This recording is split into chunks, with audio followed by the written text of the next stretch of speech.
Hola, bueno, estoy feliz de un nuevo episodio de este podcast, Locamente Enamorada de Jesús, y hoy estoy con un loquito loco. Soy ese. Bueno, estoy feliz de presentarles a Santi. Santi fue practicante, ya es alumni de esta fundación, hizo su práctica social y estamos felices de destapar esta cajita de sorpresas que es Santiago. Santi, bienvenido, gracias por aceptar, gracias por venir y preséntate. ¿Quién es Santi? Gracias a ti, Cami, por llamarme desde que estoy haciendo la práctica a grabar acá en Locamente Enamorada de Jesús. Saludos a todos los que están desde sus casas. Persistencia. Insistir, persistir y no desistir. Así es que toca. No, feliz de estar acá y agradecido. Siempre estaré agradecido con Fruto Bendito, con Oscar, contigo por todo lo que hicieron. No solo por mí, sino pues sí, todo lo que uno aprende, creo yo que es lo importante de la práctica social. Y pues fue mucho más allá. Entonces siempre feliz y agradecido de volver. Bueno, entonces, ¿qué estudias? Bueno, sí, importante, ¿no? Soy comunicador audiovisual de la gloriosísima Universidad de La Sabana, nuestra alma mater. Entré en 2020, o sea, ya voy a acabar la carrera. Estoy ya nada de graduarme. En la vida yo pero digo más cosas de mí o cómo funciona. ¿Cuántos años tienes? 23. Es que yo casi no me presento, eso es lo raro, porque yo casi no trato con gente. Tengo 23 años, nací en Bogotá, soy colombiano, rolo más rolo que la changua.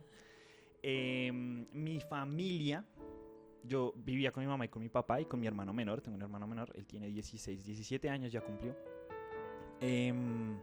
Viví toda la vida con ellos hasta hace como año y medio, 2 años. 2 años ya, voy para 2 años viviendo yo solito, en mi soledad. Con amigos, he vivido toda la vida en Bogotá. También viví en Estados Unidos un tiempo. Viví en la costa, yo viví en la Sierra Nevada de Santa Marta, en Minca. Loco.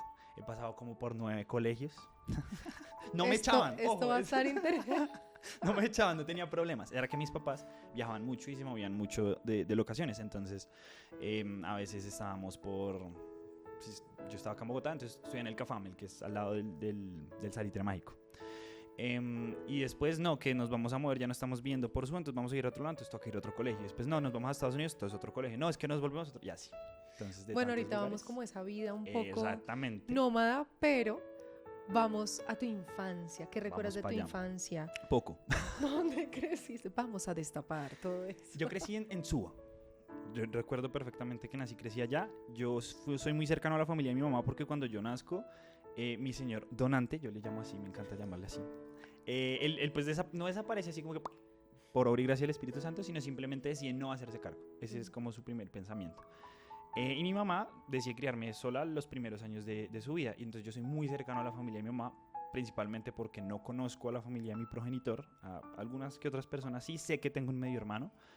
Pero a mi mamá, pues a mi tía, a la hermana de mi mamá, a mi tío que ahorita está en España, a mi abuela, que ella siempre vive en Estados Unidos, pero soy muy cercano a ella. Y no tanto a la familia extensa, sino más a la cercana. Mis primos de parte de mamá, mi hermano cuando nació. Y mi mamá vuelve y se casa. Pues tiene un novio al inicio, que es a quien yo llamo papá, orgullosamente tengo su apellido. Padre putativo. Exacto, como dice, como José, padre putativo Jesús. Él es mi padre putativo, Leonardo Flores. Yo tomo su apellido, cuando yo ya nazco yo tengo otro apellido. Y como a los 13, 14 años me lo cambio, por voluntad propia. Y yo amo a ese hombre con todo mi corazón. O sea, él es mi papá y yo puedo decirlo tranquilamente. Incluso ya se me olvida como decir esta historia. Cuando la gente me pregunta, pues yo prefiero no tirar el PowerPoint de explicarles por qué él es mi papá, pero no mi papá, pero porque no me parezco a él, pero mi hermano sí se parece a él. Y va por ese lado más o menos. Yo empecé a vivir con él como a los 5 años, pero no se habían casado con mi mamá. Ellos se casan cuando mi hermano nace, como a mis 7, 8 años, 7 años y medio, 6 años y medio, no recuerdo bien. Y recuerdo tener una infancia muy feliz, con mucho amor, pero muy llena de violencia, sobre todo. No violencia armada. No, yo, gracias a Dios, vivo en la capital y siempre vivo entonces. Pero sí, mi familia era muy fuerte, mi mamá era muy dura conmigo, era muy joven, ella me tuvo a los 19, 20 años. Entonces recuerdo muchos golpes, recuerdo muchos regaños. Todo eso está perdonado y está pasado. Ok, mamá, si ves esto, no te odio. Sí, ya todo eso está en el pasado, eso queda atrás. Pero sí lo recuerdo así, entonces recuerdo mucho como orden. Yo recuerdo que mi vida era mucho orden, que yo tenía que Pero hacer. pues es que claro, Santi, yo creo que ya con estos minutos que llevan se nota que debería tener mucha energía. Y ahora que soy mamá, ya era re loco. pues yo creo que a los 5 años era cosa seria, ¿o no? Me decían que yo lloraba mucho, que yo era muy chillón, o sea, que yo desde que nací lloraba. Entonces, que era fastidioso, que no comía, que no hacía. Entonces, creo que de ahí viene como un poco la impotencia de mis papás sobre todo. No eran abusivos conmigo, creo que nunca la palabra va a ser abuso, sino más bien como mucha mano dura. Creo lo común de la familia colombiana, que haya mucho orden, mucho golpe, mucho prohibir, mucho así se hace, así, así, así. Yo hacía planas y me portaba mal. Y no me iba mal en el colegio, de hecho siempre me iba muy bien, pero era como, no sé, como de mi inquietud de cabeza y de tanto que yo pienso, pues se me facilitaba mucho estudiar, entonces era como que, sí, 2 por 2, 4, entonces yo me la pasaba jugando toda la clase. Terminaba rápido y ya se ponía. Y me ponía a hablar, a jugar, entonces los profesores siempre eran como que, no, el niño habla mucho en clase. Yo, pues sí, pero más, o sea, yo, mira bien. mis notas, ¿sí? ¿Cuál es el problema? Al final que hable mucho en clase sí me va bien. Si al final lo que importa es que me vaya bien, ¿no? O sea, me felicitan porque me va bien. Yo soy bueno porque me va bien en el colegio. Pero entonces siempre fue el problema que yo hablaba, que tenía muchos amigos, que yo no paraba de molestar. Entonces sí, ese era como un poquito, muy chiquito de lo que era mi infancia. A menos que tengas más preguntas, yo respondo lo que sé. Y ahí entonces en ese camino estabas en el colegio, entonces estuviste Sí. en tu primer colegio. Yo mi primer colegio fue el CAFAM. Cuando pasé como de jardín a colegio grande, el CAFAM de la 68 acá en Bogotá, pues para los que son de Bogotá. ¿Y qué sientes en esa institución? ¿Cómo encajabas tú? ¿Cómo encajaba este Santi tan lleno de cosas? Era súper chévere porque nadie me conocía. Entonces yo, o sea, eran como, yo me acuerdo perfectamente, eran como, ponle tú hasta la G, o sea, digamos, si cada letra fuera un número, la G, ¿qué sería? ¿Como el 12, el 13, el Ajá, número más o 13? menos. O sea, porque allá era primero A, primero B, primero C. Yo estaba como en el J, yo creo. Entonces había Wow. muchos salones, había mucha gente, como que uno no le ponían atención. Entonces yo podía correr, jugar, salir, hacer. Iba a la biblioteca y sacaba libros. Me acuerdo mucho que me gustaba mucho jugar ¿Dónde está Waldo? Este libro que me buscaba. Sí, de encontrar. Y me gustaba. Ahí conocí Star Wars, que es una de mis franquicias favoritas. Y creo que me volví nerd gracias a la biblioteca del CAFAM, porque había muchos libros de imágenes, de superhéroes, de cositas chéveres. Y claro, como pues todo el mundo estaba jugando y yo era malo para el fútbol. Ah, Siempre me gustó, pero ya malísimo. si no jugabas fútbol, pues Claro. a volverse geek ahí. Y yo era muy nerd. O sea, yo era geek antes de que fuera cool. Yo era geek cuando, o sea, yo pues de chiquito normal que no le gustan los superhéroes. Me gusta mucho Spider-Man, Batman, todas esas vainas. Pero cuando crecí un poquito más, digamos que eso de la preadolescencia, claro, yo tenía mi billetera de los Vengadores, yo usaba ropa de los de superhéroes y todo el mundo era como, ay, madure, esos superhéroes son para niños. A nadie le gustan los dibujitos animados, o sea, no es chévere tener cuadernos del Capitán América o de Iron Man, pues igual en ese entonces no había, pero no era chévere tener cuadernos de Spider-Man o de muñequitos porque eso era de niños chiquitos. Entonces, malo porque me gustaban y malo porque no me gustaban. Entonces, ¿Y qué superhéroe quería ser? yo, cuando era chiquis, yo quería ser Spider-Man. Spardyman le decía yo. ¿Por qué? No sé. ¿Qué superpoder te motivaba? No sé, yo siento que era chévere como él podía andar así como por los edificios y todo eso. Pero ese Libre. era muy bebé. Yo cuando crecí me empezó a gustar más Batman. Soy de Batman. Team Batman. Pero Spider-Man siempre creo que cuando uno es chiquito le gusta mucho. Ay, me gustaban mucho los Caballeros del Zodíaco. Uy, a mí también. Yo veía muchas caricaturas antiguas porque veía mucha televisión desde muy chiquito y la recuerdo mucho. Entonces yo veía la televisión del 2005, que todavía vendría siendo la misma de los noventeros millennials. Caballeros del Zodíaco, mucho Dragon Ball Z, mucho... Sí, ¿qué más? Naruto a veces, Supercampeones, veía Supercampeones, Capitán Tsubasa. Supercampeones. Sí. Yo empecé a jugar fútbol por Oliver Atom. Sí. ¿Y ahorita cómo es que se llama? No sé, Tsubasa, Capitán Capitán Tsubasa. Es que esa es como la Tsubasa. traducción literal, terrible. Pero yo veía mucho eso, me acuerdo perfecto. Y veía mucha televisión, también me acuerdo. Mi entretención número 1 era poder ver televisión y me castigaban con quitarme televisión. Oh, Era re entonces triste. sí era un castigo doloroso. Entonces yo veía 2 re millones, yo veía mujeres, yo veía mucha televisión nacional cuando no se podía y no había cable, que era Telmex en ese entonces, la del perrito. Muchos dibujitos animados, muchos superhéroes y si acaso, pues el colegio, es lo que más recuerdo de mi Bueno, y infancia. cuando uno entra a esa etapa de adolescencia, que hace travesuras en el colegio, en su casa, ¿qué travesuras recuerdas? Ay, No. Santi, no puedo creer No, que... yo no. Lo que pasa es que como yo era tan juicioso, o sea, a mí me criaron para ser tan juicioso, yo no hacía nada. Entonces mi mamá me decía, no haga, yo, bueno, y yo Claro, no hacía. seguías esa Sí, me norma. daba mucho miedo para las cosas que no quería hacer y no me importaban. Tipo, digamos, me decían como, no sé, se come todo lo que le mandamos. De pronto ahí sí yo decía mentiras. Entonces yo recurría mucho a la mentira para no comerme la manzana que me habían mandado porque era la manzana que no me gustaba. pero el resto como que, de nuevo, me iba muy bien en el colegio, no tenía problemas con nadie, yo no me peleaba, no era peleón. Hacía las tareas, iba y volvía en ruta a veces cuando era chiquito, y cuando crecía, pues, si acaso, bueno, yo empecé a ser muy independiente desde muy chiquito, yo cogía bus como, tenía unos 7 años, yo creo, y Wow, ya eso iba es pequeño. al colegio O sea, en ese bus es y mi todo. Gaby ya agarrando bus, no, Sí, no me sí, lo imagino. sí, ya yo agarraba bus y el señor a veces me reconocía y me esperaba, el señor busitero, me acuerdo harto. Yo estaba como en eso de quinto, creo que ¿en qué está ahorita Gaby? ¿En quinto? Sí. No, más ¿Pasa grande. tercero? No, es que sí, 7 años ya es grande, ¿no? Yo estaba en cuarto y quinto, yo iba en bus al colegio, era Como más 10 chiquis. años. No, tercero y cuarto, ¿cuánto tiene uno? Como 9 9 días. años. Bueno, 9, sí. 10. En esa etapa ya ahí me empezaron a soltar. Entonces no había mucho que hacer. Muy independiente. Sí, Bueno, y mucho, ahí desde no chiquito. empezaste a experimentar o en qué momento Más sale este adelante. Santi que conocemos hoy. Más adelante, siempre estuvo, pero de nuevo yo recurría a mentir. Yo era muy mentiroso de chiquis. Yo recuerdo que yo decía mentiras por sí, porque no y porque tal vez. Escapando un poquito de ese control de mis papás, porque todo era... Yo decía como que no, yo quiero hacer esto otro, entonces, pues si me van a dar en la jeta Ah, sí, yo por no. hacerlo, pues yo pues digo mentira. O sea, en mi cabeza tenía mucho sentido, en mi cabeza de niño, el Santi chiquito, yo le digo como que pues tiene todo el sentido del mundo. Si yo quiero, no sé, dormirme más tarde de las 7, yo me acuerdo perfecto, me dormía a las 7 de la noche. Y yo tenía un celularcito que me dio mi papá, pues porque necesitaba, pues no controlarme, pero sí saber dónde estaba, porque pues yo iba al colegio solo. Tenía un Huawei de estos así que eran de mentiritas, pero funcionaba para llamadas y perfecto. Cuando todos tenían BlackBerry, pero bueno, yo tenía ese Huawei. Y tenía radio. Entonces, de noche, mi papá, no, que vayas a dormir. Yo, pero no quiero dormirme. Entonces, yo me escondía el celularcito, le ponía audífonos y me ponía a escuchar el cartel de la Mega. Me acuerdo, con 10 años. Sí. Y me encantaba escuchar a Daniel Tres Palacios.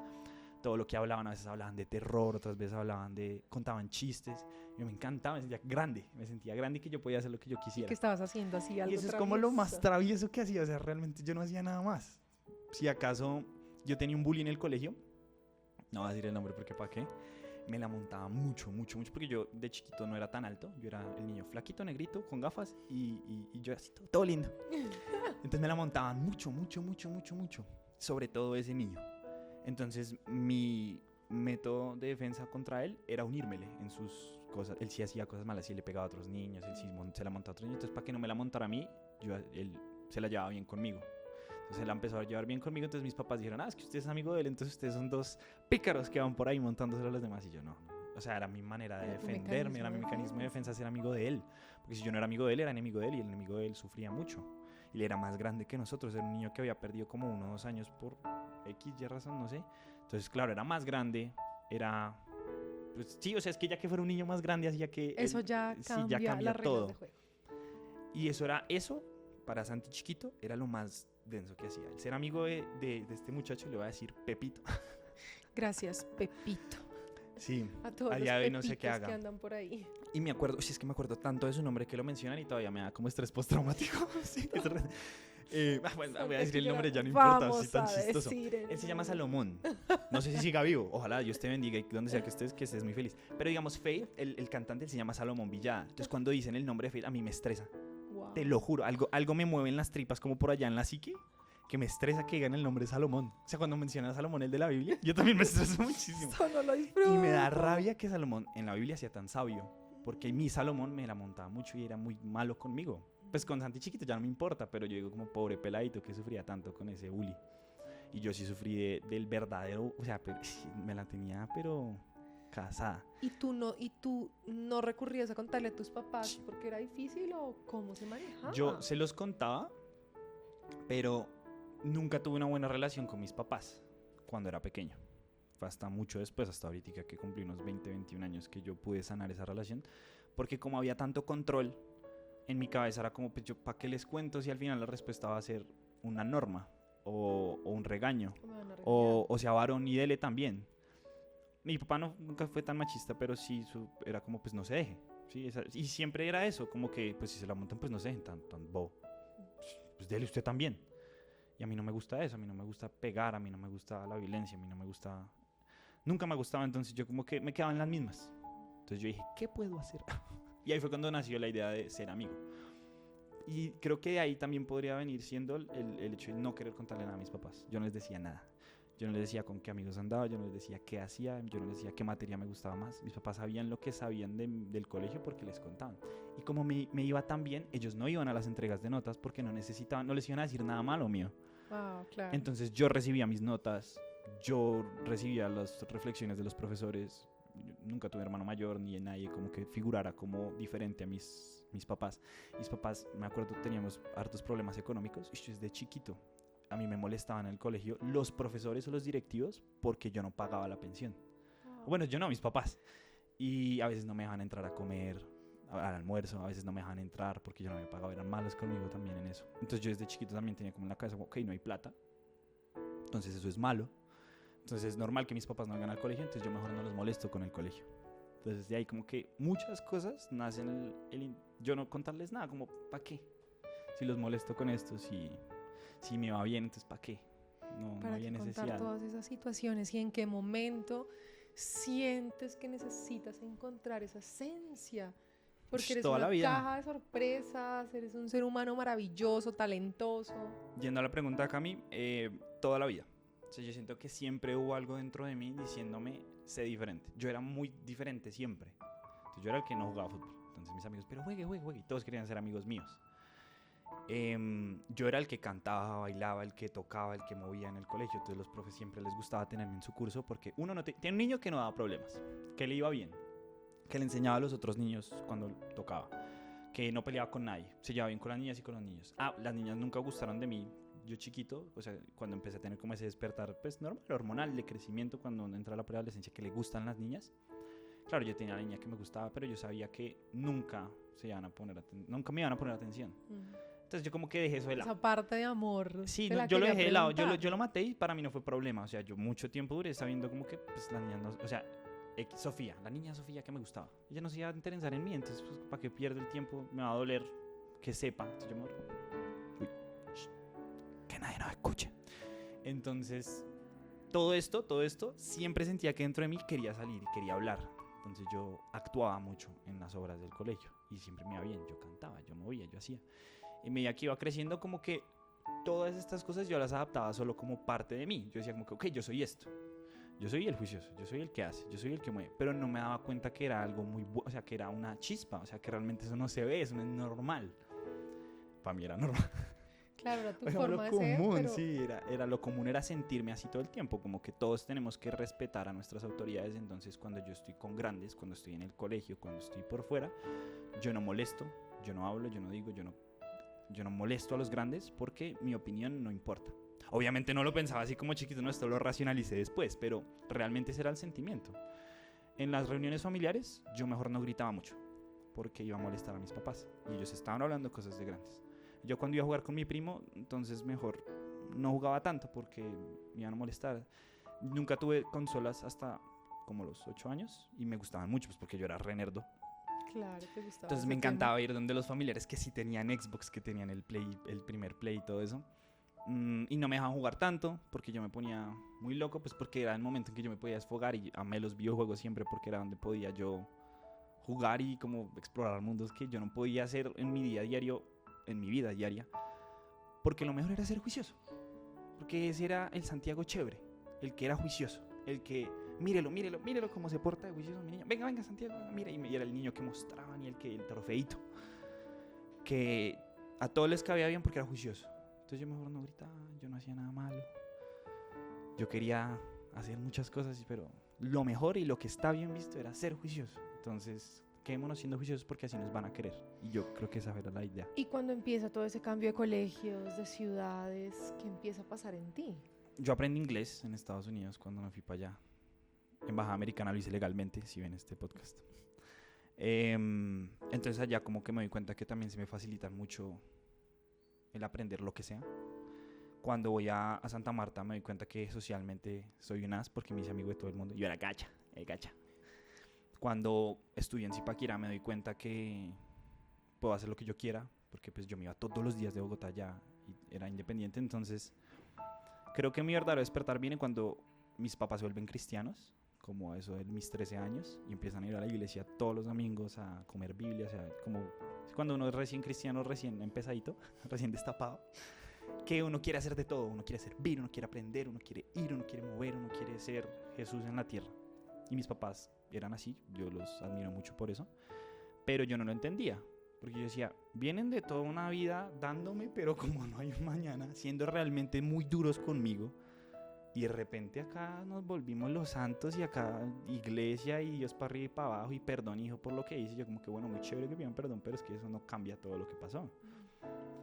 Y creo que es la iglesia la que a mí me hace empezar a cuestionarme. No el colegio, no la universidad, nada, la iglesia. Yo empiezo a cuestionar muchas cosas. Yo empiezo también a ir, nosotros empezamos a ir a Casa Roca. Y me hice muy cercano a la gente allá porque pues como yo ya estaba acostumbrado a ser el nuevo por los colegios, pues para mí no era nada nuevo entrar a la ¿No te iglesia. daba miedo No, esa? socialmente nunca más, porque estoy muy acostumbrado. Entonces ser el nuevo es como que sí, hola, soy Santiago, hago esto y ya. Ya sé cómo funciona la gente, ya sé cómo es, o sea, cómo tengo que ser para que la gente yo le caiga bien, siendo chiquito, entonces no me molestaba. Me gustó mucho porque de hecho la gente es muy cálida en las iglesias, entonces nunca fue como en el colegio que eran raones conmigo, malas personas conmigo.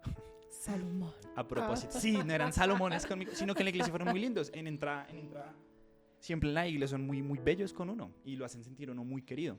Pero entonces también me rayó cuando me empecé a dar cuenta de las cosas que pasaban dentro. Entonces cuando yo iba a jóvenes, había niños que yo no les caía bien, obviamente. Pero entonces eran malos conmigo, pero solapados. Entonces a mí me empezó a dar rabia eso, que la gente era mala debajo de cuerda para que no se dieran cuenta los líderes.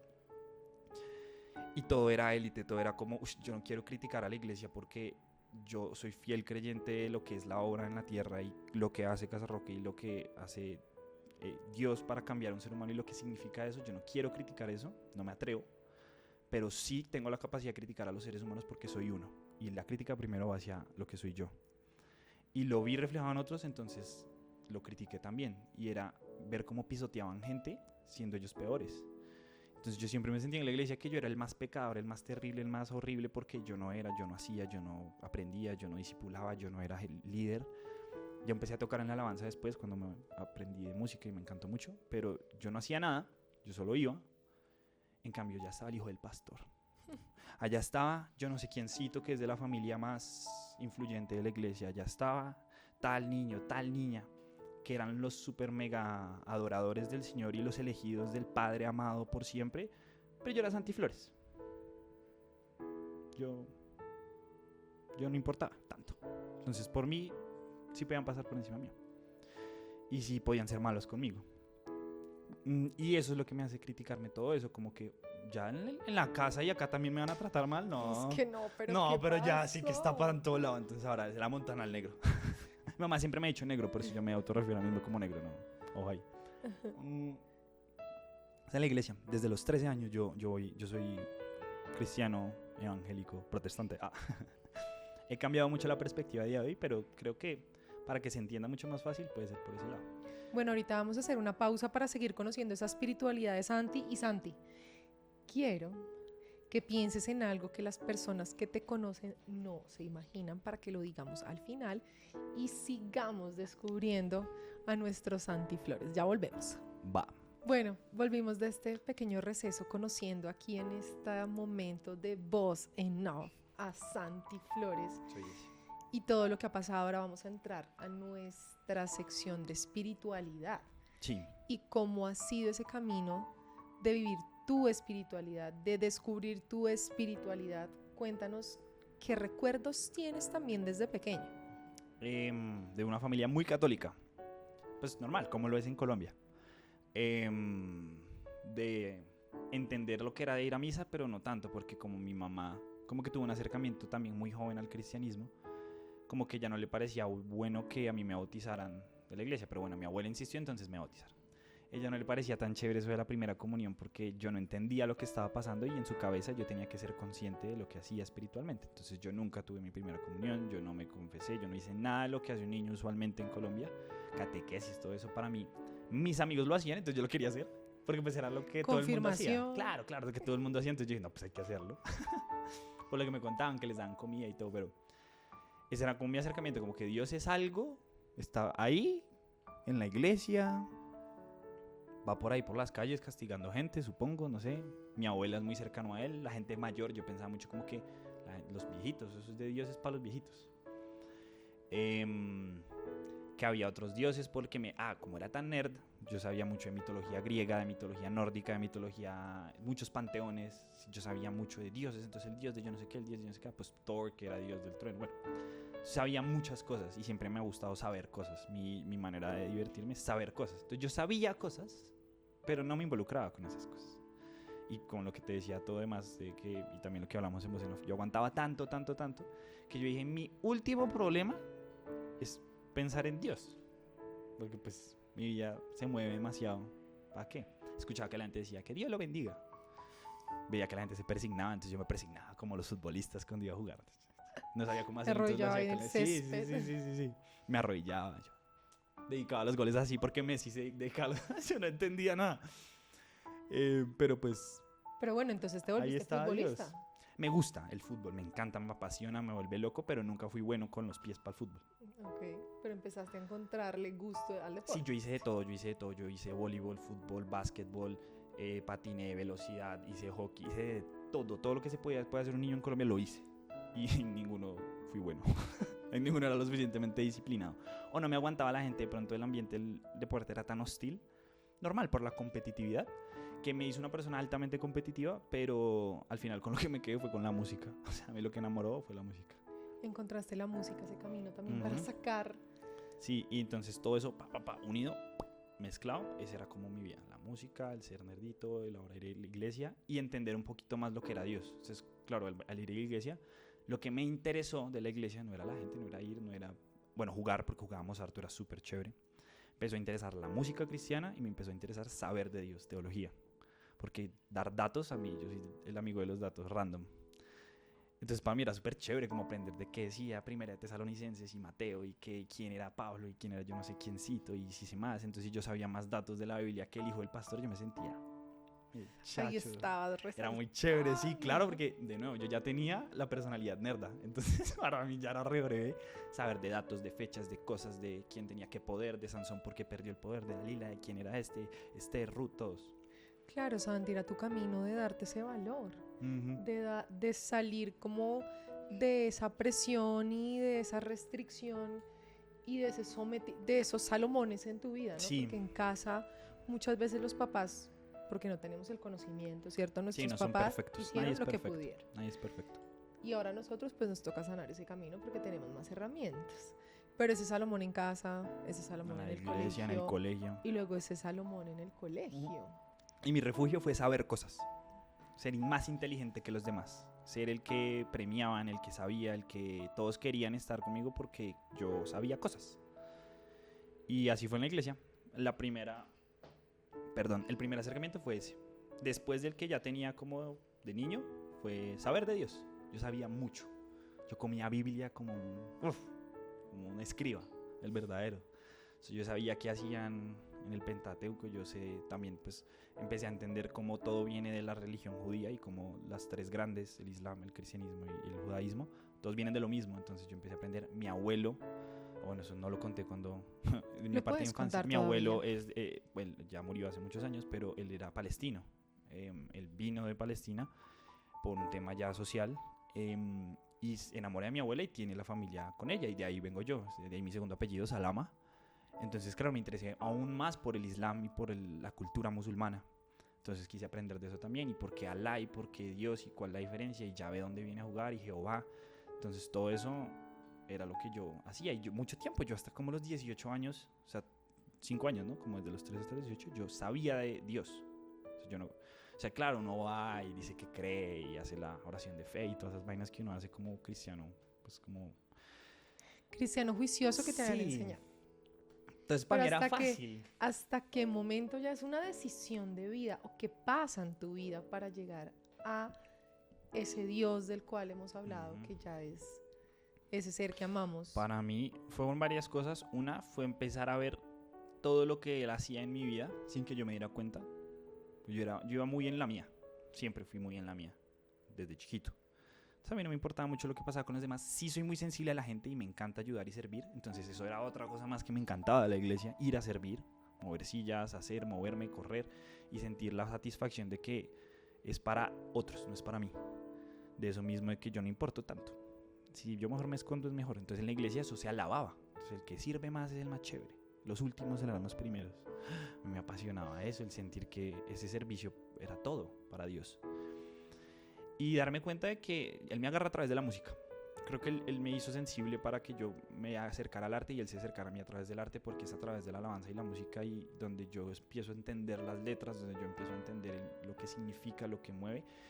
Y en los retiros yo empecé o sea, no hay una fecha, yo sé que hay gente que tiene fechas específicas, un momento, pero yo no. Yo tuve una serie de encuentros que me convencieron de que eso es real. Vainas como que mi papá, yo entendí después de muchos años que mi papá empezó a ir a la iglesia era porque se estaba volviendo loco. Él también sufrió de problemas mentales cuando estábamos en Santa Marta. Y lo único que lo salvó fue ir a la iglesia. Él fue a psiquiatra, psicólogo, todo. Y después cuando él me contaba las cosas que él vivía, que eran ya vainas rozando en la esquizofrenia, y que se sanara de eso, o sea, yo dije como, acá hay algo. Acá tiene que haber Está pasando algo. Después mi Dices mamá... también mi papá, Sí, o sea, también. que tú lo vives. Sí, yo también lo o viví. sea, que es el momento de contarnos qué pasó. Uy, es con que la eso es mente mucho de Santi. después, pero sí, básicamente yo estallo de toda esa presión que tenía por todo lado. Entonces, bueno, después de muchos colegios, yo me gradué del Colegio de Llano del Norte, es un colegio acá del norte de Bogotá, que es también cristiano, es una iglesia cristiana, entonces pues yo ya parchado, yo ya conocía, creo que eran los cristianos, yo sabía cómo funcionaba la vida del cristiano, yo tranquilito. Conozco a las mejores personas de mi vida, mis dos hermanos, a Simón y a Juan Diego, son mis amigos de toda mi vida y creo que lo serán hasta que yo me muera, porque logramos una hermandad muy profunda. Con Simón todavía trabajamos y con Juan Diego todavía nos vemos. Pollo es Juan Diego. Y hay muchas personas más que también amo, pero creo que esas dos personas que me dejó el colegio nunca, o sea, yo nunca había tenido eso, porque como yo siempre me movía de lado a lado, y ellos también son cristianos. Simón, hijo de pastores. Juan Diego, un loquito, más loquito que yo, de pollo. Entonces yo veía mis dos lados ahí, yo veía las dos cosas que yo quería hacer en ellos. Y de repente cuando salimos del colegio, nos graduamos, salimos de esa burbuja, yo iba a estudiar disque música, pero no me di cuenta que no quería eso, entonces soy comunicador audiovisual. Y de repente Simón y yo nos encontramos en la sabana y yo, oye, ¿qué estás haciendo acá? Y él, no, es que yo estudio acá. Y yo, no te puedo creer. Y pues estudiamos juntos, él es ingeniero industrial. Y empiezo a ver cómo este loco se enloquece literalmente, o sea, el hijo de pastores dejándose el pelo largo, tatuándose, perforándose, saliendo, haciendo las cosas que hace un joven normal en su vida, no siendo mala persona ni mucho menos, pero claro, eso para los cristianos. Tatuajes, no, por Dios santos. Salir, alcohol. La perdición. O sea, el mundo, usted se volvió mundano, Santiago, me decía mi mamá. Creo que es ahí cuando yo veo que Simon lo hace. Y veo que todos mis amigos empiezan a vivir una vida que yo también quería. Yo quería ser yo. Y se me revienta como por ahí en quinto, sexto semestre de universidad. Yo seguí igual de juicioso. Ya incluso yo no probé una sola gota de alcohol hasta que yo no cumplí 18. Yo no salí de rumbas hasta que yo no cumplí 18, 19 años. Yo era ley. Y se me revienta después de pandemia. Yo creo que la pandemia me tostó la cabeza porque era mucho tiempo encerrado. Entonces mucho tiempo para pensar cosas diferentes a las de afuera. Entró en conflicto con la iglesia porque fueron directamente, o sea, antes no era tan directo, pero estando en ministerio de alabanza, directamente conmigo son unas terribles personas, me hacían cosas feas, no las voy a decir porque no, si no quiero hacerlo, no siento que sea el momento, no quiero dejar a nadie mal, no hay necesidad de hablar del daño, pero fue algo tan terrible a mis ojos y a mi corazón que se me destruyó, o sea, sentí como cuando uno tiene un dolor de corazón de novios, digo yo, del primer amor. Fue la frase que he escuchado últimamente en muchas películas, que cuando conoces a tu héroe, la decepción total. Y fue decepcionante. Y me decepcioné tanto de la iglesia que yo prefería no ir porque me da mucha rabia. Yo prefería, o sea, yo sentía ganas a veces de golpear a gente cuando veía que eran tan morrongos y doble caras. Entonces yo prefería alejarme y ahí me alejo de la iglesia, me alejo de todo. Yo no vuelvo a ir, Entonces claro, la gente como, oye, el cristiano, ¿qué le pasó? Y en la universidad empiezo a fallar, ya no empiezo a llegar a la casa, me empiezo a perder. Empiezo a sentirme cada vez peor, ya no quería ni siquiera estudiar, ya no quería nada, o sea, todo lo que me gustaba hacer y todo lo que yo era, nada quedaba, o sea, yo ya llegué a un punto de perdición existencial enorme en menos de un año. Después de pandemia. O sea, mal, o sea, todo lo que yo era, hacía lo contrario, y solo por la rabia que me daba. No fue únicamente por lo de la iglesia, sino por una serie de cosas, y la rabia me llevaba digamos, yo pensaba, mi mamá me dijo que llegara a la casa a las 9 de la noche, y son las 8. ¿Y qué tal si llego a las 10? Claro, empiezo a hacerme Todas preguntas. esas reglas, todas esas normas, todas ¿Qué va a pasar? ¿Qué va a hacer? ¿Va a venir a recogerme? Probémoslo. Y efecto, llegaba. ¿Y qué tal si no salgo y hago que se vuelvan a la casa? Ya hice el bien y me siento terrible. ¿Qué tal si hago un poquito el mal de vez en cuando? No voy a salir. O sea, usted me hizo venir para... Otra vez la mamá que yo conocía de chiquito, esa mamá histérica que era mala conmigo. Sí. Ya no le tenía miedo porque ya era lo que había vivido. Ya era grande, ya era más alto que mi mamá, ya era más fuerte que mi papá.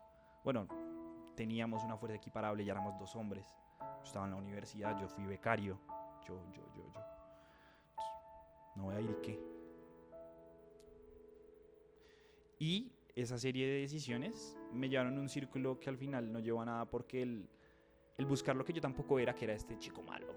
Pero tenías que experimentar. Que necesitaba, eso sí, Santi, digo, tenías toda esa tenía que energía, vivirlo. tenías Pero que pasarlo. para el mal, o sea, yo, uy, ay, acá donde me ves, yo era, ahí sí me volví una caspa. Mal. Sacaste Todo eso que mal, lo hacía. No, Santi, es que necesitamos a alguien que nos ayude porque tú eres tan bueno en sonido. No quiero. Para mí decir no era como, ¿qué? Digo que no. Estoy No, logrando. Era tu acto Me de sentía todo rebeldía, malo, sí, ¿no? yo era todo rebelde a los 20 años. Yo no rebelde a los 16, me decía mamá, pero a los 20 llegué con un piercing a la casa. ¿Y qué? Tenía mucho miedo, sentía mucho miedo de lo que me dijeran mis papás, pero yo soy más grande que el miedo, decía. Llegaba a clase, empecé a consumir muchísimas sustancias de diferentes tipos, llegaba mal a clase. ¿Qué va a decir el profesor? ¿A mí el becario me van a echar? No creo. Yo pago el sueldo de este man. En la universidad yo era muy descarado por unas cosas. Yo creo que era Dios también cuidándome porque me pudieron haber echado a la universidad con las cosas que yo hacía. Plagio, copia. Ya no me importaba nada, pero es que ni mi propia vida. Me peleaba con taxistas así en la calle, yo ando mucho en bici. Y a mí nunca me gustó el conflicto, lo que les decía. Y de repente, en la iglesia, que me decía algo raro, yo, ¿qué va a hacer? ¿Dónde me voy a caer en la iglesia? Y yo, pero era una cosa loca, o sea, hasta yo no me reconocía. Me pinté el pelo. Salía a rumbas los viernes y llegaba los martes a la casa. No me importaba nada. Y creo que ahí es donde ya el declive fue tanto que mi cabeza no aguantó. Y se me zafó un tornillo. Yo digo eso, se me zafó un tornillo. Pero no, genuinamente sí, ya cuando se da el diagnóstico, yo sí estaba sufriendo un episodio depresivo.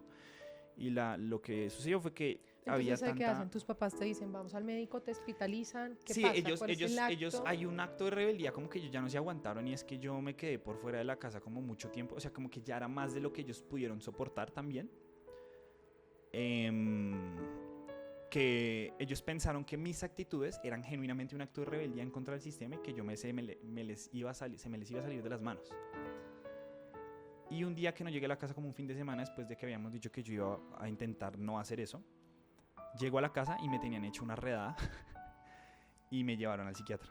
O sea, lo que me dijeron, usted es loco. O sea, no puede ser que yo conocía a una persona y de repente yo no reconozco a mi propio hijo. Esto es algo más grave. Yo siento genuinamente que usted necesita ayuda, pero la ayuda ya no va a ser con amor, va a ser internándolo a la fuerza, porque usted está loco. Se internado en clínica. Sí, así me dijeron. O sea, si yo lo tengo que internar, lo interno, pues esto no es normal. Porque también hubo un momento como que ellos me hablaron de algo, de que si yo lo que necesitaba era irme de la casa o algo así, porque yo me sentía muy grandecito. Esa fue como la conversación, el punto de la conversación. Y lo único que yo puedo hacer fue ponerme a llorar y reclamarles todo lo que ellos habían hecho con el Santi chiquito. Entonces dijeron, uy, creo que el problema sí es de fondo. Creo que el problema sí es de corazón y no tanto de actitud. Y claro, después de que yo vuelvo a embarrarla, después de que habíamos tenido como ese momento de sincerarnos, pensaron que eso había sido manipulación. Y por eso recurren al psiquiatra. Yo me sentía ese día, todavía tocaba andar con tapabocas para ir a centros médicos, entonces yo estaba mal emocionalmente porque yo genuinamente no sabía por qué hacía lo que hacía. Llegó un punto en que se me volvió como que yo ya no sé qué hago. O sea, yo iba a la universidad por inercia, me levantaba por inercia, me bañaba porque tocaba, yo no comía, no dormía. A mí me encanta comer. No me veía con mis amigos, tenía rabia todo el tiempo, entonces yo tenía una desidia fuerte y es cuando ellos decían llevarme y me sentía yo como un loco allá en el eso es, ¿dónde es que es? En la que queda sobre la Caracas, que hay una estación de Transmilenio que se llama como el centro médico, la Marley. Porque pues era lo que conocía mi papá es de alto cachaco. Entonces pues a la Marley lo llevamos al mejor especialista. Pero mi mamá me hizo sentir como un verdadero loco. O sea, ya todo el trayecto de la casa a la Marley en carro me decía como, ella ahora reclamándome todo lo que yo hacía y yo realmente abriendo los ojos y dándome cuenta que mi actitud no solo me dañaba a mí, sino dañaba todo el círculo. Cuando del trayecto de tu casa a la Marley, ¿qué pasaba por tu cabeza? ¿Qué Yo me te decía sentía tu loco. cabeza? ¿Qué sentías? Yo dije, no, yo ya cumplí mi ciclo en este planeta Tierra. Yo ya, no, ya, o sea, como que ya decepcioné a la persona que más amo en el mundo. Mi mamá es la persona a la que yo más adoro en la vida. Yo no, si mi mamá hoy el día me faltara, yo no podría solo. Creo yo, o sea, es mi sentir. Es mi amor por ella. Yo no puedo, yo todo lo haría por ella. Todo lo haría por ella y siempre he pensado eso. Entonces cuando me di cuenta del daño que le estaba haciendo, yo dije, cierto, ella tiene razón también. O sea, se me despertó ese Santi que todavía quedaba vivo y era el Santi que amaba a los demás. Y yo no, ya baila. O sea, yo ya, si no soy esto que se supone que debería ser, que era lo bueno que yo creía que era el ser bueno, bondadoso, juicioso, lindo. Y mi mamá me está diciendo todo lo contrario. Ya, o sea, yo ya cumplí mi ciclo en esta vida. ¿Qué más queda por vivir? Yo no quiero vivir más. O sea, ¿qué más? Ya, o sea, ya no más. Y ese era mi pensamiento todo el tiempo. Usted lo que tiene es que morirse. O sea, usted o lo interno o no me muere. Porque, o sea, realmente en mi cabeza había una duda de ¿qué más queda después de haber hecho tanto daño? Y llegas a la Marley y ¿qué pasa? Nada, yo estoy ahí con más personas que están muy mal. Pero yo sentí que todo el mundo me miraba. Yo sentí que todo el mundo tenía sus ojos puestos en mí, que me criticaban de alguna manera. Pero hoy me di cuenta que fue más bien como un ataque de pánico. Y me faltó el aire, estaba como muy mal, sudaba frío, mi mamá llorando, así toda, como si una escena de como si hubiera matado a alguien. Y entramos al consultorio de la doctora muy profesional. Santiago, sí, ¿cómo estás? Mamá, sí, mucho gusto. Mamá, voy a necesitar que se calme, por favor, necesitamos hablar. Esto es un tema de salud, entiendo que puedan estar afectados, pero esto es un tema de salud y necesito que lo traten como tal. Así que, por favor, Santiago, ¿cómo estás? Y como que ella me despeja de todo ese nubarrón de cosas que tenía y que sentía, a volver a traerme mi radar racional y decirme, claro, es que esto es algo mental, esto se puede tratar. Y me tranquilizo. Yo no, y le empiezo a contar. ¿Usted abusa de estupefacientes? Sí. ¿Usted hace esto? Sí. Ahí como que todas las mentiras que yo tenía se caían. Y tu mamá y no mi mamá, sabía de claro, esas mi mamá dijo, yo en serio no lo conocía a esta persona. Y pues yo me di cuenta que lo mejor para mí en ese momento era ser honesto con la doctora porque ella quería ayudarme. Ella fue muy directa, fue muy amorosa, pero fue muy profesional. Me dijo, bueno, esto es muy claro lo que está pasando acá, mamá. Acá todo su hijo no está loco. Él simplemente tiene un episodio depresivo. Esto pasa, a la gente le sucede. ¿Qué pasa? Que como usted toda la vida lo ha reprimido, pues es normal que él se sienta como lo peor del mundo. Entonces lo que tenemos que hacer es tratarlo. Psicoterapia, mínimo 6 meses y lo voy a medicar. ¿Está bien con usted, Santiago? Medica. Sí, me dijo. ¿Qué tomaste? Fluoxetina y hidroxicina para poder dormir porque yo dormí como por 2 semanas. Sin dormir, o sea, no que, duermo, no. Yo no dormía, obviamente no podía dormir, no podía conciliar el sueño. Entonces fueron esas 2 para poder dormir y para no matarme. Pero yo en ese momento no lo entendía, porque la doctora como que habló de un episodio depresivo, pero yo no sentía, o sea, yo solo sentí deseos suicidas cuando fui por primera vez a psiquiatría. Y los pensé, y después se volvieron ya, y no solo pensamientos, sino ideaciones. Y después no solo ideaciones, sino intentos. Re loco eso. Pero como que ya me da una calma y me hace entender como que eso era normal, o sea, esas cosas pueden pasar. Si bien está fuera de la norma en el ámbito de enfermedad, son cosas que pasan, como que la gente le dé cáncer, como que la gente se enferme de la pierna o que de una gripa, en todos sus aspectos de gravedad. Y que eso se trata. Que ahí pueda salir. Con responsabilidad, exacto, con responsabilidad uno puede salir de eso. ¿Y ahí dónde estaba Dios en ese momento? Perdido, o sea, yo no lo veía porque yo me agarré mucho con la fe y yo como que sí le hablaba mucho, pero entonces ahí empecé a cuestionarlo y a reclamarle todo el tiempo. Mis oraciones ya no eran de gratitud y de amor, sino todo el tiempo yo peleaba con él. Me sentía un Israel. Para los que no conocen la historia, se la recomiendo. Dándome con ese ángel y dándome con Dios todos los días de mi vida. Si algo pasaba, yo le decía, pero ¿usted dónde está, papá? O sea, ¿qué yo siempre le he dicho papá o parcero. Hablaba con Jesús también y le decía como que, sí, como que esto se mueve mucho entre la cultura cristiana, como de poder hablar libremente. Yo incluso era grosero y, o sea, me rebelaba, o sea, tenía una rebeldía incluso hasta con él y que yo decía como que ya, o sea, si lo que quieres llevarme, lléveme. Y si lo que quieres enseñarme, enséñeme. Pero sea directo, o sea, ya estoy cansado de las parábolas, estoy cansado de los estudios bíblicos, estoy cansado del devocional todos los días, estoy cansado de la santidad, del ayuno, hable, venga, haga algo, porque con nosotros sí. Porque con los otros sí se les aparece, sí, o sea, porque a los otros sí les habla en sueños, porque los otros sí tienen dones, porque los otros sí tienen historias de vida redensas. O sea, ¿es mentira acaso? Porque a mí no se me puede aparecer como un ángel y hablarme. O sea, porque a mí no, porque no que soy el elegido, supuestamente que Santiago es el elegido de Dios. ¿Qué elegido? Mentira. Pero muy dentro de mí como que sí tenía un miedo de soltarlo. Entonces prefería pelearle antes que como soltarlo. ese hijo rebelde, pero sabe que ahí está mamá, Sí, yo no que tenía, aguanta sí, lo que sea. o sea, yo estaba peleado con papá, pero yo no me atrevía. O sea, como que yo siento que ese pequeño hilo de miedo, de soltarlo, no miedo a él, sino miedo a falta de él, era lo que me mantenía un poco en la fe.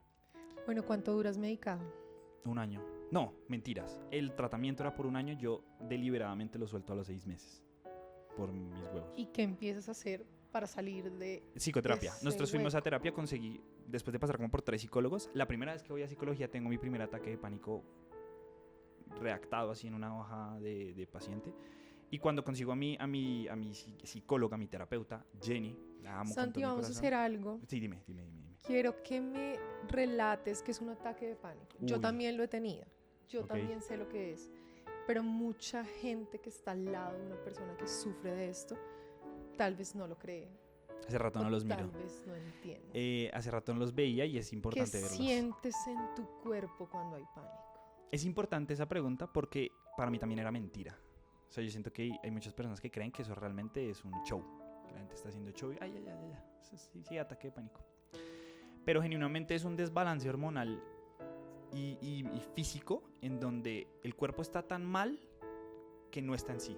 Y lo que yo sentía en ese momento, solo voy a hablar de lo que siento porque es la pregunta, después lo entendí, pero me bajo del carro de mis papás, voy a subir a la cita con este psicólogo que antes de Jenny, antes de mi psicólogo, y empiezo a sentir que me sudan las manos. Y yo, qué raro, yo no suelo sudar por las manos. Yo dije, normal.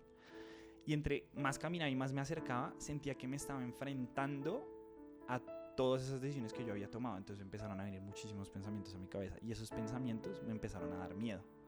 Pero yo no entendía por qué, o sea, yo solo estaba caminando hacia una consulta. Entonces mi cabeza como que no entendía porque yo soy muy centrado en lo real, en lo tangible, en la razón.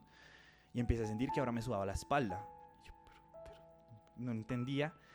Y entonces ahora cada paso que daba me sentía agitado. Y yo, no, pero ¿por Y pesa qué? más, ¿no? Empieza a pesar Y no entendía por qué avanzaba. Y de repente sentí ganas de salir corriendo. Como, no vaya a esa cita, no vaya. Allá se va a morir. Y empecé a sentir, tener un ataque paranoide en donde pensé que si yo entraba a la consulta me iba a dar como un infarto y me iba a morir. Y empecé a sentir como las cosas se salían de proporción. Sentía las manos más grandes, sentía la gente más grande, sentía las voces que no las aguantaba como cuando uno está en un centro comercial y hay mucho ruido. Así. Pero en un lugar muy tranquilo no había ruido. Y de repente me di cuenta y estaba enfrente de la portera y me dijo, joven, ¿para dónde va? Y yo, no, para donde X, doctora. Yo ya no me acuerdo qué le dije. Cédula. Y yo no le entendía. Y yo, ¿qué? Y ya cédula. Yo lejos la sentía, lejos, y que se le deformaba la cara. Y yo me sentía en un sueño. Yo dije, no, es que me quedé dormido en el carro. Y cédula, yo sí, cédula. Y le fui a sacar la cédula y no sentía las manos. O sea, y la sensación que más se me hacía grande, más allá de las físicas, era que me iba a morir. O sea, que me iba a morir. Pero no es un pensamiento. Es como que sentía que el cuerpo se me iba a apagar, que estaba en un modo como de alerta constante, que alguien me iba a hacer algo me iba a pasar allá en esa psicología. Y leí la cédula y yo estaba así, parecía loco. Yo la miraba y miraba las cosas y sentía raro y no entendía y me volví la cédula y me dijo, X piso. ¿Yo qué? 4º piso. Y yo loco, yo dije, me habré metido algo y no me di cuenta. Y algo que en ese momento te haya ayudado. Nada. O sea, Yo fuiste tú sentía contra el mundo. que de pronto hacer esto me ayudaba a sentirme como presente, este movimiento. Y a día de hoy aún lo hago. Pero me acuerdo que cuando hacía esto, sentía los dedos y como no estaba sintiendo las manos, dije, ok, estoy vivo. Estoy acá. Puedo hacerlo. Me subí al ascensor, me da mucho miedo entrar, pero como que cuando entro y ya me siento con el psicólogo, creo que se llama Nicolás, no sé. Como que se desaparecen los miedos porque llegué y no me pasó nada. Pero fue rarísimo porque de repente sentí que me teletransporté desde la entrada hasta allá. ¿Por qué decides entrar y no te vas corriendo a tu casa? No sé. Porque los miedos, la única forma de superarlos es enfrentarlos. Supongo que fue, yo creo que fue Dios, la verdad. Porque también siento que era una lucha ahí por por mí. O sea, era una lucha entre hacer y ir en contra de ese miedo o volver a hacer lo que siempre estaba acostumbrado a hacer, que era salir corriendo. Pero fue muy loco, yo en serio sentía que me iba a morir y yo pensaba que eso era mentira. Y cuando se lo comenté a Jenny, a mi otra psicóloga, ella me dijo, pues tuviste un ataque de pánico tan chistoso. Claro, es cierto, es verdad. O sea, en ese Y momento uno no lo ponerle piensa. nombre es O importantísimo. sea, ayuda a darle límites y a entender que eso no tiene poder sobre mí. Yo le tenía mucho miedo porque cuando empezaba a sentir los mismos síntomas, dije, vamos, me va a volver a pasar. Me va a volver a pasar y empezaba otra vez a sudarme las manos, otra vez a sentirme raro y otra vez a sentir que se salían las cosas de proporciones. Y yo, no, otra vez. Yo 2 no me aguanto. O sea, 1, listo. Pero 2, no. Y no sé, y obviamente las herramientas que me fueron dando, todo lo que, el nombrarlo, el darle cabezas, pies, un cuerpo, me ayuda a enfrentarlo las próximas veces. Yo creo que contados, no los podría contar, pero se desescalaron y ya eran ataques de pánico, sino de ansiedad, después simplemente eran estrés y después me di cuenta que era tan simple como un desbalance. Un Pero desbalance fue que podías manejar loquísimo, cuidándote. fue loco. Ese era el problema, que no me estaba cuidando. Entonces tenía terribles hábitos alimenticios, terribles hábitos de descanso, terribles hábitos míos y mi psique estaba en otro lado, mi cabeza estaba en otro planeta. Bueno, vamos a hacer nuestra siguiente pausa para conocer el hoy de Santi, toda esta montaña rusa de emociones por la que nos ha llevado. Bueno, ya volvemos. Bye bye. Bueno, volvemos a nuestra última parte. Y yo creo que después de haber abierto ese corazón de Santi, que muchas veces pone esas corazas, porque es que encontrarlo Sí. ya se han dado cuenta que es retador, yo creo que Dios nos va a iluminar esta parte final, porque yo sé que hay mucha gente afuera que está pasando por esos mismos miedos, por esas mismas situaciones. Y el mensaje más lindo es que siempre hay una luz Sí. al final del túnel. Entonces, Amén. Santi, ¿quién eres hoy? ¿Cómo observas todo eso que has vivido? Quisiera poder hacerlo, o sea, quiero estructurarlo mucho más para que haya un orden un poquito como más visible. Sé que ahorita me he desviado por todos lados, pero es lo que me gusta Esta hacer. es tu parte. Cuando yo hablo de las cosas que me gusta hablar, pues yo hago eso y así soy yo, entonces pues... Pero acá sí me gustaría hacerlo mucho más cuadriculado. Y lo quiero dividir en 2, y es quiero dividir el lado espiritual del lado humano sin decir que son diferentes, sino para que me entiendan mi manera de pensar y cómo funciona para el Santi del hoy. Y es que yo, mientras todo estaba pasando, mientras yo estaba deprimido, mientras yo estaba haciendo lo que hacía, mientras entré a terapia, mientras empecé a entender que matarme no era la solución, bueno, Dios, ¿dónde queda? Era también la pregunta que me hacías. Y yo me hacía exactamente la misma pregunta. Pero me di cuenta que Él siempre estuvo. Y mi parábola favorita después de todo lo que sucedió en mi vida, que me cambió a la persona que soy, es totalmente diferente, es, y les invito también a leerla si no la conocen, y es la parábola de cuando están bueno, no es una parábola, fue una situación que le sucedió a los discípulos cuando están en el agua y hay una tormenta muy madre, densísima, y todos los discípulos creen que se van a morir, sienten que se van a morir, la tempestad está fuertísima, y Jesús está durmiendo. Y yo me sentía así, tal cual, o sea, yo sentía que está ahí parchado, o sea, el man me estaba viendo y como que, papi, relájese, cálmese, esto no es nada, a mí me crucificaron, usted ahí. ¿Quién sufrió más? ¿Jesús crucificado o Santi hace 2-3 años? Y así me sentía yo. Y uno de los discípulos, no recuerdo bien qué es, tengo que volver a leer para acordarme de los detalles, le dice como, maestro, o sea, esto está muy heavy, ayúdanos. O sea, lo van a despertar. Es como que, hombre de poca fe, pero yo no siento que él se lo dice regañando, sino él se le dice como, tanto que les he enseñado, mano. Crean. ¿En serio sienten que se van a morir? Bueno, listo, él ya les ayudó. Y le dice a los cielos y a la mar que se calmen. Y yo no me lo quiero tomar tan literal, como que literalmente él habló al cielo y al mar, sino él le dice a los problemas que se calmen si él quiere. O sea, él nos quita el sufrimiento si él quiere. Y el argumento siempre del agnóstico, del ateo, del que va en contra de la fe, es como, bueno, entonces si Dios es tan bondadoso, ¿por qué hay sufrimiento? Y es que si él pudiera lo acaba. Sí, es totalmente cierto. Pero la experiencia de vida se torna un sufrimiento por el mismo ser humano. Y ahí es donde entendí el valor humano que tiene también el mundo. Entonces no solo el espiritual de entender que Dios lo es todopoderoso, sino también entender que el mundo es circunstancias. Buenas, malas, terribles, increíbles. Es lo que es, porque así es la vida. Así es la vida que nos tocó vivir. Esta es la existencia en la que nos tocó existir. Habrá otras más chéveres, pero esta es la nuestra. Y esa era la mía. Ver a un Jesús dormido en la barca y yo muriéndome. Literalmente me estaba muriendo. Y él se despierta y me dice, Santi, tranquilo, o sea, ¿dónde te queda todo ese conocimiento? ¿Dónde queda todo lo que aprendiste? ¿Dónde te queda todo lo que viviste todos esos años de que eres un pelado? ¿Dónde queda el Santi? Yo predicaba en la iglesia, yo hacía, yo movía. ¿Dónde queda todo eso? ¿Por qué no creíste? Y el coito y cayó en tempestad. Y de repente un día para otro yo estaba sano. Yo dejé o sea, sé que esto es muy irresponsable, no lo hagan por favor cuando ustedes estén medicados, no quiten las medicaciones. Pero lo hice deliberadamente. Y yo de repente estaba bien, porque entendí que él siempre estuvo. Él estaba en mi mamá cuando lloraba por mí todas las noches porque yo no me muriera. Él estaba cuando mis amigos no me dejaban solo porque sabían que yo en cualquier momento me iba a descompensar. Él estaba cuando yo me fui de la casa y mis dos mejores amigos, mis hermanos, estuvieron ahí para mí y me dejaron quedarme en su casa.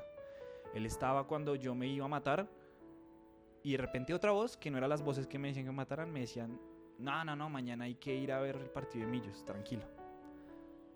Cuando vi a Mon Laferte, a mi artista favorita de mi existencia, de mi vida, y dije, si yo me hubiera matado, no lo hubiera visto.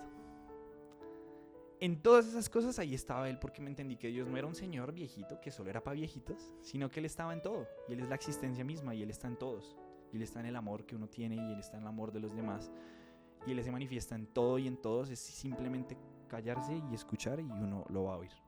Y eso es lo que me pasaba, que estaba tan enfocado en la tormenta, tan enfocado en lo malo, que se me olvidó hacer silencio un momento para poder escucharlo. Y eso es lo que yo les quiero decir: cuando sientan que la vida realmente no tiene ningún sentido, en efecto es porque lo sienten, no porque sea real. Acudan a la gente que los ama, a lo que los hace sentir vivos, a ese hobby. Yo tocaba guitarra y me sentía como que me sentía menos mal. Yo salía con mis amigos y me sentía menos mal. O al menos me distraía, pero esas victorias, esas pequeñas victorias de si sea levantarme de la cama, me ayudaban a decir como que esto vale la pena. Y esos pequeños actos de amor, y me di cuenta que todo acto de amor es necesario, es urgente, porque no sabemos cuánto nos queda. O sea, si Cami, y yo hoy te doy gracias por eso, no hubiese sido tan amorosa conmigo cuando yo era un descarado y no aparecía en la práctica, yo nunca hubiera visto ese amor de Dios reflejado en ti, y en toda tu historia, y en todo lo que tú hacías, y hoy te doy las gracias por eso. Pero en esas cosas uno tiene que agarrarse a eso, y ahí es donde está la fuerza. La fuerza no era mía, la fuerza fue de ustedes los que me hicieron que me quedara. Y se los agradezco y siempre se los agradeceré. Y si alguien está viendo este podcast y se acuerda de mí cuando estaba maluco, yo hoy me río. Salió. Yo hoy me río y ¿quieres agua? Tranqui. Yo hoy me río porque yo ya estuve en ese dolor. Y hoy me di cuenta que lo que más podía hacer era reírme. Y mi vida es una comedia completa. Y ahora me pasan cosas malas y se me va el Transmilenio y ya no me estreso. Y si no me sale un trabajo, pues no saldrá. Y vivo más tranquilo porque Vas liberando tu equipaje, Santi. yo iba tan pesado, iba tan cargado, que me siento como cuando mis amigos nerds me ayudaran en esta. Me sentía como Goku en la máquina del tiempo. Él podía hacer la gravedad más fuerte para poder entrenar mejor. Y yo me sentía así, como que la vida me dio tan duro porque yo tenía tanto peso que cuando me lo quité yo sentía que podía volar. Y hoy día vuelo relajado y obviamente me siento mal. O sea, uno nunca deja de sentirse Hay terrible. momentos que tienes otra vez. Claro, Va esa fuerza, pero me acuerdo ¿no? de todo lo que aprendí con Jenny. Vayan a psicoterapia, eso es increíble. O sea, los profesionales están ahí para no ayudarle. O sea, es como que, no, quiero hacer, no sé, un puente, pues trae un civil, hermano. O sea, no te pongas tú a hacerlo. Lo mismo, estás mal de la cabeza, ve a un psicólogo, no es de locos, es de todos. Y Dios puso ahí a Jenny porque fue una persona muy amorosa. Y si Jenny alguna vez ve esto, pues se lo agradezco un montón, aunque yo sé que le estaba pagando, pero sé que no se trata de la plata. Cuando hay gente que hace tan bien su trabajo, lo hacen con amor. Y es ese amor. A mí me salvó el amor. Y Dios es amor. Entonces entendí que Él siempre estuvo. Y si vivimos con amor, que es lo más difícil, día tras día, desde la conciencia, creo que es un camino de sanación. Santi, ahorita hablamos en nuestro receso de algo muy lindo que a mí me caló en lo profundo del corazón, y es lo que me explicabas de nos sentimos que no somos de este mundo. Me ha pasado con muchos jóvenes que hablo. Yo me siento que no pertenezco acá. ¿Tú qué análisis? Yo nunca he sentido que pertenezco a ningún lado, ni siquiera a la Universidad de La Sabana, que amo con todo mi corazón. Yo siempre me he sentido el bicho raro, siempre. Por más de que la gente me dice, ay, tú eres el más popular. No, la gente me mira porque me veo raro. Entonces, claro, yo destaco, pero no destaco porque yo quiera destacar. O sea, yo no busco deliberadamente que la gente me mire. Yo detesto ser el centro de atención y eso será ahorita para lo que me dijiste de que la gente no se imagina de mí. Yo siempre fui un niño que nadie quería. Y al día de hoy yo me siento que en ningún lado me quieren. Pero es por lo que hablábamos de que siempre en la Biblia se menciona que ustedes estén tranquilos porque se va a sentir que no son de este mundo. Y es porque no son de este mundo. Ustedes están hechos para cosas más grandes. Y uno nunca tiene que ver este tipo de discursos de una manera tan literal, así como uno no lee Engels de una manera literal, así como uno no lee filosofía de una manera literal, ni uno lee... Lo literal es para lo literal. Lo literal es para los libros, para la matemática y para la ciencia. Cuando se habla de filosofía de corazón y de amor, uno habla con el corazón. Y entender que no pertenecemos a este mundo de dolor y de sufrimiento, hace lo que te decía, que en un mundo tan caótico y lleno de odio, de dolor, de muertes, de guerra, el mayor acto de rebeldía es amar. Ser diferente a los demás. No, es que es un guerrillero y los paracos y... Ámalos, hermano. O sea, ¿qué más nos queda? O sea, si seguimos en este ciclo de odio, ¿qué más nos queda sino matarnos todos? Pasa gracia, entonces bombardeemos Bogotá. Si ya acabemos con este sufrimiento. No, hay que amar. No queda de otra, no queda de otra. Para mí no queda de otra. Y es el verdadero la única salvación. Y por eso para mí Dios es el camino porque Dios es amor. Dios no es normas, Dios es amor. Y Dios es amor. es lo único que yo creo. Y estamos de transición en este mundo para aprender nosotros de lo que nos revelan los otros seres humanos, para que seamos mejor, para que nos santifiquemos y para que lleguemos.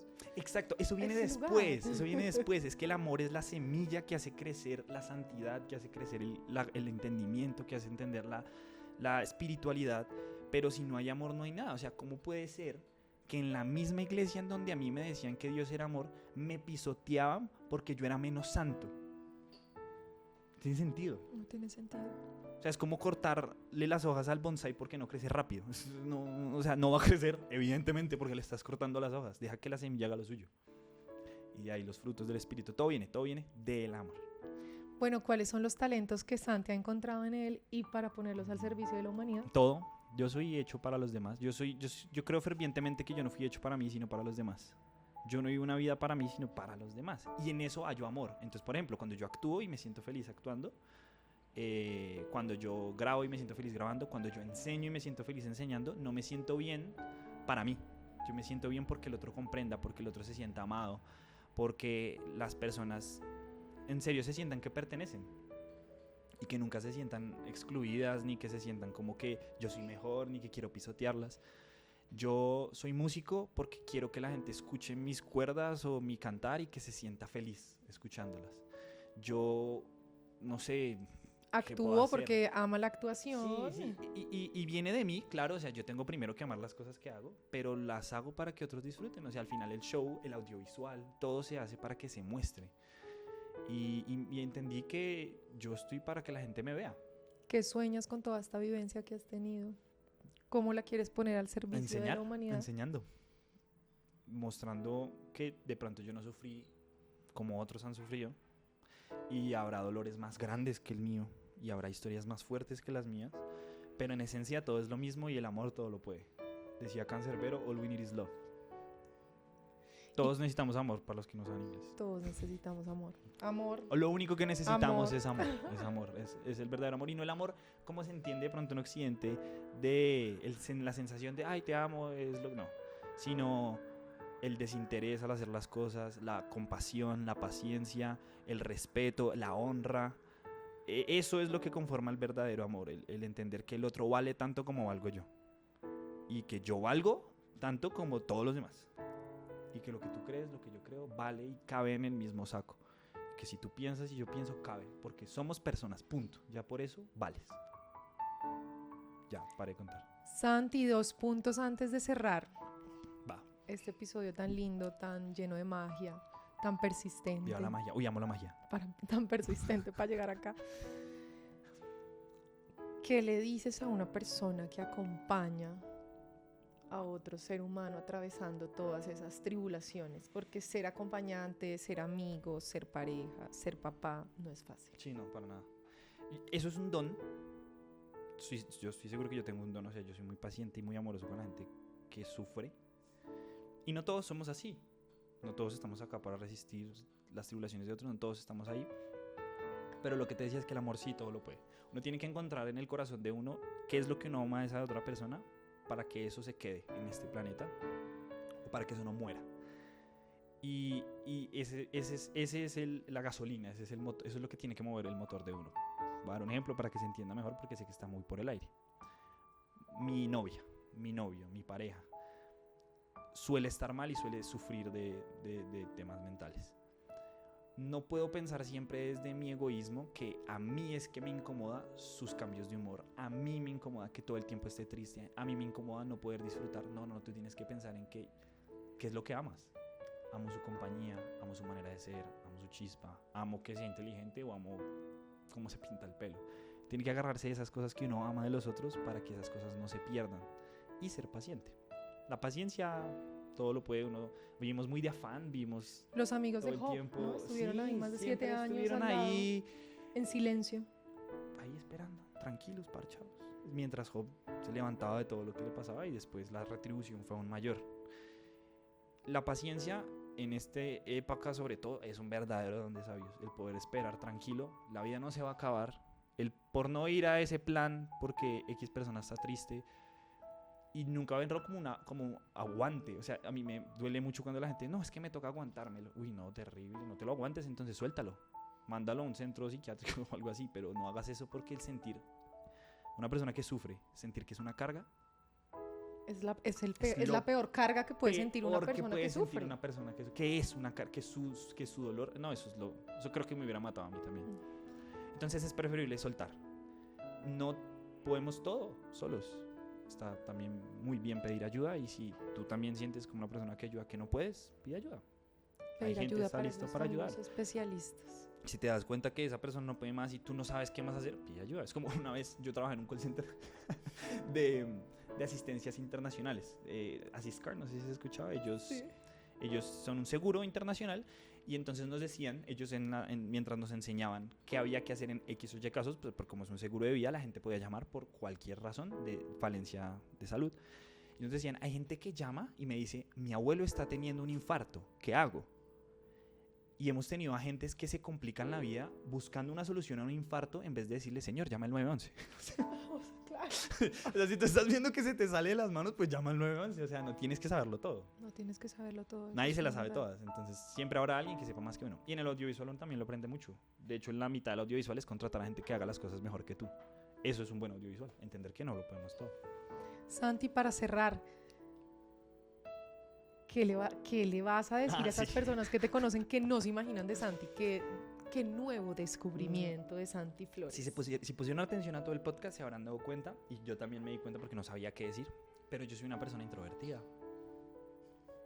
Yo parezco extrovertido porque tengo mucha energía y porque tengo una necesidad constante de crear y de compartir lo que creo.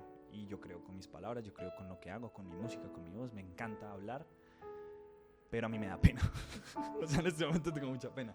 Pero la solté porque siento que ellos no están incómodos, porque siento que no estás incómodo, porque siento que al fin, la finalidad de esto es que yo hable. Y eso me ayudó todo el proceso que he vivido, pero a mí me da pena. Hay veces siento tanta pena de decirle a la vecina de la esquina que me venda algo que prefiero no comer a veces.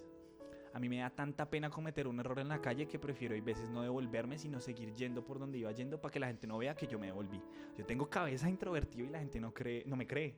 Yo no sé si alguna vez te lo he dicho, pero me pareces mucho la versión joven de mi esposo. ¿Sí? O sea, a Oscar le veo mucho y no sé si alguna chévere, vez Oscar me cae muy bien. le dije a Oscar, le decía, veo a Santi muchas cosas tuyas, ¿no? Oscar, pues desde el amor y todo el perdón que hemos hecho, pues también fue muy reprimido de chiquito. A través del conocimiento fue su forma de brillar en lo que no le permitían, ¿no?